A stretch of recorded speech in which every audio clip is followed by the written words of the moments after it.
बिस्मिल्लाहिर्रहमानिर्रहीम। अस्सलामुअलैकुम।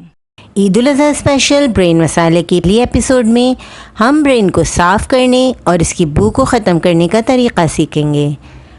पानी को हमने बॉईल करने के लिए रख दिया है। 4 जवे लहसुन और एक छोटा टुकड़ा अदरक का ऐड करेंगे। इसके साथ ही 4 लौंगे ऐड करेंगे। अब मगज़ डालकर मगज़ को तकरीबन 5 मिनट एक साइड से उबाल लेंगे। मगज़ को पलटकर दूसरे साइड से भी 5 मिनट उबालेंगे। मगज़ को निकालकर 15 से 20 मिनट के लिए ठंडा करेंगे और मगज़ को अच्छी तरह साफ़ कर लेंगे। इस तरीके से बहुत ही आसानी के साथ मगज़ साफ़ हो जाता है और मगज़ में किसी किस्म की नागवार स्मेल नहीं आती।